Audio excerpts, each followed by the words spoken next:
자, 여름방학 과제 현대소설 34번부터 37번까지 분석 시작할게요. 자, 이거는 현대소설이고요. 자, 특징은 인물 간의 대화를 통해서 명언에 대한 그리움이나 존경심이 드러나고 있습니다. 그 부분 이따가 찾아볼게요. 자, 그 다음에 비유적인 소재를 굉장히 많이 사용하고 있고요. 자, 여기서의 명훈이라는 사람은 회피하지 않는 인물입니다. 고통과 고난을 회피하지 않고 직접적으로 마주하고 극복하려고 노력하는 사람이에요. 자, 그래서 억압적인 현실에서 타협하면서 살아가는 주체성이 결여된 사람들, 즉, 명운을 제외한 모든 사람들이라고 보면 되겠죠. 자, 이 사람이 그 상황에 굴복하지 않고 결연한 태도를 보여가면서 인간으로서의 존엄성을 지켜가는 모습을 보입니다. 그 부분을 우리가 찾아내면 될 것 같아요. 자, 요 소설에서는 직장 내 부조리함을 드러내고 있죠. 그 부분이 바로 첫 번째가 될 거예요. 자, 그럼 볼게요. 한편 명은은 여전히 걸핏하면 국장에게 불리어가죠. 뻑하면이란 뜻이에요. 이유 없이. 젊은 국장은 그럴싸한 트집을 찾아냈대요. 자, 이 얘기는 우리 뭐 했다? 부조리한 현실을 드러내고 있다. 자, 번번이 자기가 더 먼저 흥분했다. 명운을 잘 모르는 동료들은 편집국 사람들은 횟수가 잦아짐에 따라, 즉 불려감에 따라 명운에게 무슨 결합이 있기는 있는 거라고 여기게 되었다. 즉 사람들이 뭐 했다는 거예요. 명운이가 잘못 없이 불려가지만 계속해서 불려가니까 당연히 이쯤 되면 이 사람이 뭔가를 잘못하고 있다라고 생각을 했다는 거죠. 그러나 나는 국장이 그럼으로써 오히려 명운에게 진짜 잘못이 없음을 스스로 반증해 보인다고 생각했다. 즉 껄핏하면 이유 없이 불러가는 사람의 모습을 통해서 저 사람은 정말 이유가 없는데 왜 저렇게 부를까라고 사람들이 의심하기 시작하면 그때부터는 뭐 하게 되는 거예요. 국장의 잘못이 도드라져 보이겠죠. 그런 얘기를 하고 있는 겁니다. 명호는 자기 담당의 모든 것을 한결같이 결정을 쏟았대요. 굉장히 열정적인 사람인 거죠. 결연한 사람은 결연한 태도를 보이는 사람, 그러니까 굳건한 태도를 보이는 인물이에요. 그럼에도 고전 산책과 같이 필자 쪽에 불가피한 사정.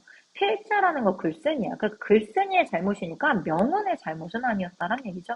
그럴 때조차도 그는 그 사고가 지면에 노출되지 않도록 능력껏 사전에 어떠한 방책을 마련했대요. 그러니까 명훈이 굉장히 어떤 성격이야? 꼼꼼하고 준비성이 철저한 성격이었다라는 걸 알 수 있어요. 기다렸다는 듯이 국장은 그런 때를 꼭 집어냈다. 즉 실수하길 기다렸다가 그러니까 실수라기보다는 명훈이의 잘못이 아닌 걸로 일어난 사건을 가지고 너 잘못이야 라고 얘기했대요. 그에게는 국장이죠. 과정이 어떻게 되든 결과만이 중요했다. 국장의 가치관을 드러내고 있습니다.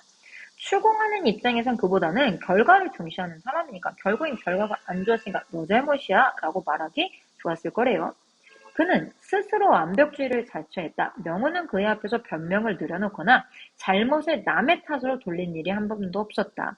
국장은 우리가 그랬던 것처럼이니까 우리는 수치심을 황급히 비굴한 웃음으로 바꾸거나 변명하거나 남의 탓을 했다는 거죠. 그러니까 우리는 비굴하게 웃으면서 아이 하고 넘어갔거나 또는 변명을 했다라는 거죠. 그럼 명훈과 우리의 태도가 대조되고 그럼으로써 명훈이 굉장히 의연한 태도를 갖고 있고 결연한 태도를 갖고 있는 현실을 극복하기 위해서 스스로 노력하는 사람이라는 걸 더 부각시키고 있는 거겠죠. 그는 테이블 너머 멀뚱히 서 있는 명훈의 너그러면서도 견고한 침문에 부딪힐 때마다 흔들리지 않는 모습을 볼 때마다 자신의 노여움이 무언지 떳떳지 못함을 느끼고 그러한 자의식을 불러일으키는 명운이겠죠. 징후스러운지 모른다. 명운은 우리가 적응함으로써 회피해버린 그 뭐가 되겠어요? 아까 나온 비굴함, 변명하는 것으로부터 혼자서 맞서고 있었다. 우리의 목까지. 즉 회피하지 않는 삶을 살고 있는 명훈의 삶을 보여주고 있습니다. 자, 어느 날 명훈은 사표를 내고 휘파람을 불며 후련한 거죠. 사라지고 나는 사람들은 명훈의 빌자를 느끼게 된다. 나는 명훈의 자리로 건너간다. 의자에 앉으려다 하마터면 쓰러질 뻔했다. 나사가 빠졌는지 앉자마자 의자가 기우뚱했대요. 즉 뭔가 고장난 상태였다는 거죠.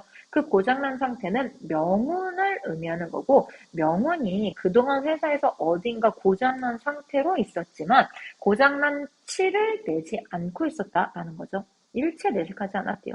우리는 아무도 그의 의자가 고장나 있는 사실을 몰랐다. 그의 책꽂이는 잘 정돈되어 있었고 서랍은 또 깨끗이 치워져 있었다. 즉 떠날 준비를 철저히 했다라는 거죠. 우리가 미처 깨닫지 못했을 뿐 그는 벌써 자기가 다시는 이 책상으로 되돌아오지 않으리라는 걸 나름대로 확실히 알려놓았는지 모른다.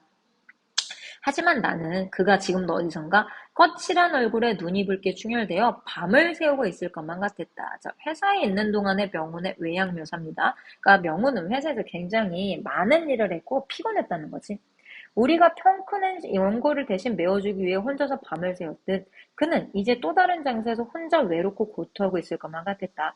인간에게 불을 훔쳐다 준 죄로 어딘가에서 독수리에게 심장을 먹히고 있던 프로메테우스, 프로메테우스는 인간을 위해서 희생한 존재죠. 즉 누구? 가치니까 비우고 명운이를 의미하겠죠. 이타적인 존재란 얘기입니다.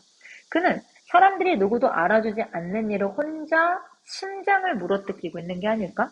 그때 이경숙이 내 옆구리를 쿡 찔렀다. 라운지를 가자는 신호였죠. 나는 고개를 끄덕였다. 그녀의 새부리처럼 뾰족한 북한산이 손에 잡힐 듯 다가와 있는 창가에 앉아 있었다. 부장이 찾아갈 것 같더군부터 대화를 통해서 뭐하게 돼요?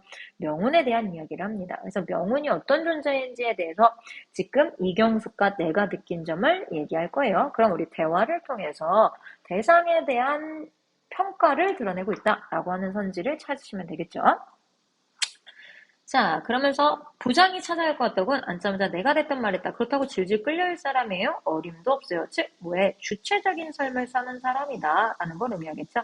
그녀는 완강하게 고개를 젓기까지 했다. 거기엔 그러기를 바라는 그녀의 뜻도 실려 있었다. 나는 비주고 섰다. 나 역시 그런 바람이 없지 않았다. 집에 없을지도 모르지. 그래요. 벌써 어디론가 떠났을지 몰라요. 그녀와 나는 누가 먼저랄 것도 없이 높은 산봉우리 쪽으로 시선을 보냈다. 그렇게 해서 그를 뒤쫓으려는 세상의 손길이 닿지 않는 곳으로 그를 멀리 밀어내는 듯이 발못에 반짝이는 띠를 채워준 자신의 새가 가능하면 이 세상 구석구석 날아가기를 바라는 조류학자처럼 비유죠. 나를 의미하는 겁니다. 먼 하늘 끝을 바라보는 나는 사뭇 가슴이 설레었다. 왜 가슴이 설레었을까? 자신의 새는 여기서 묘구니까, 명운이니까. 자, 명운이 자유로운 존재가 되는 것만으로도 나는 억압적인 현실에서 처해 있는 인간이 자신이 무엇인지, 인간이란 무엇인지를 깨닫게 된다라고 생각하는 겁니다. 그래서 날아가는 새를 보면서 자신의 존재, 존엄성을 회복하는 모습을 떠올리니까 뿌듯했겠죠. 돛담배 같은 하얀 구름 한 조각이 북한산에 흘러가고 있었다. 나는 나의 세계, 명운이죠. 페리컨이라는 이름을 붙여주었다. 왜 웃어요? 좋아서. 뭐가요? 방금 좋은 생각했거든. 나는 앞으로 그를 페리컨이라 부를 거야. 페리컨. 페리컨은 어때요? 허풍 속을 향해 하는 삼각도또 용골도 재임에 겨운 역사 모양 죽자고 파도를 향하여 달려드는, 즉 뭐하고 있는 거야? 자신의 처지를 굴하지 않고 자신의 힘으로 이 어려움을 이겨내려고 하는 명운에 대한 존경심을 드러내고 있죠. 그래서 한술 더 떠죠. 말은 어떨까? 달릴 때 스스로의 동맥을 깨물어 호흡을 돋는다는 한혈나 좋아요. 페리컨, 페리컨, 페리컨. 좋은 시 같아요. 이경숙의 짐직, 좋은 시를 외치듯 몇 번이고 되풀이했다. 자, 여기까지 두 사람의 대화를 통해서 명운에 대한 존경심, 그리움을 드러내고 있습니다. 자, 여기가 이렇게 좋은 데인 줄 미처 몰라본. 그래요. 이경수는 갑자기 숨을 죽여 조용해졌다. 그래 어쩌면 그녀는 명운에 대한 그리움을 먹고 그리움은 촉촉하게 살찌고 있는 줄도 몰랐다. 명운이 떠남으로써 문화고 속에 피었던 자국은 그다지 오래가지 않았다. 그의 의자는 빈 채로 남겨져 있었으나 그것은 비어있다기보다는 손님이 올 때마다 이 사람은 저 사람에게 내돌려져 어느덧 주인 없는 의자가 되고 말았다. 그러나 머지않아 수습을 끝낸 누군가 그 자리를 차지하게 될 것이다. 가슴이 답답할 때마다 나는 동료들의 어깨너머로 은밀하게 이경숙을 찾았다. 그리고 눈을 찡긋해서 라운지에서 만난 우리는 라운지에서 둘이 만나서 누굴 떠올리죠? 명운을 떠올리죠. 가만히 있어도 그 침묵 속에 그가 가득 괴어듦을 느낄 수 있었다. 그녀가 혼자 맞춰 중얼거렸다. 괜찮을까? 비바람. 우리 언제나 늘 비바람이죠. 고난과 시련이 가득한데 그러면 내가 말했다. 염려마. 페리컨새는 누구죠? 명운이는 자기가 자기 심장을 잘라서 그 피로써 버티나 있더라도 끝내 그곳 이상적 공간, 즉 인간으로서의 종엄성을 지킬 수 있는 공간으로 갈 거야 라고 얘기합니다. 자, 문제 풀어볼게요.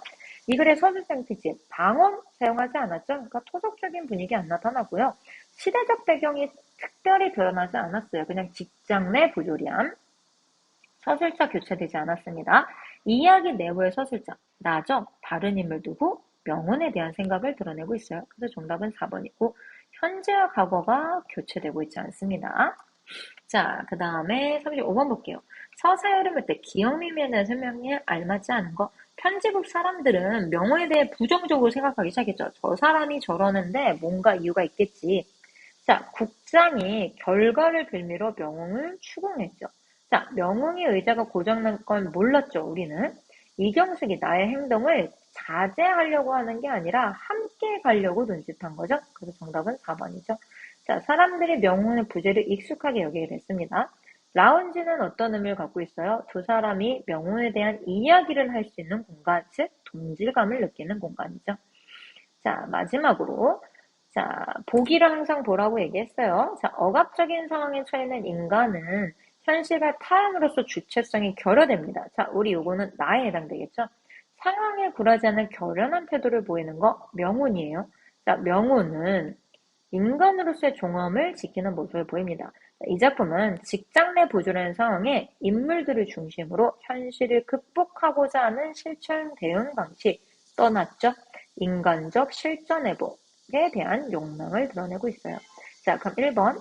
명운이 자기 담당의 일에 능력과 미봉책을 마련해 두었던 것은 굴복을 강요하는 현실과 타협한 게 아니라 실천적인 대응 방식, 자신 나름대로 어떠하게끔 현실을 이겨내려는 방식을 의미하겠죠? 정답은 1번이겠죠. 우리가 변명하고 남을 탓을 했던 건 주체성을 상실했던 모습이고요. 내가 명운을 떠올리면서 가슴을 설레했던 거는 인간의 존엄성을 지키는 회복했던 모습에 대해서 부러워하고 그리워하고 존경하고 있기 때문입니다. 명운이 다시 돌아오지 않는 것처럼 자리를 정리하고 떠난 것은 부조리한 현실에 대응한 거죠. 그냥 참고 견디는 게 아니라 너 이렇게 대할 거야? 그럼 나는 떠날 거야? 라고 한 거죠. 내가 생각하는 비바람 속에서도 끝내 그곳에 이른 이상적 공간에 이른 페리컨세는 명운이죠. 인간으로서 정념을 지키는 의지를 나타낸다라고 볼 수가 있겠죠. 자,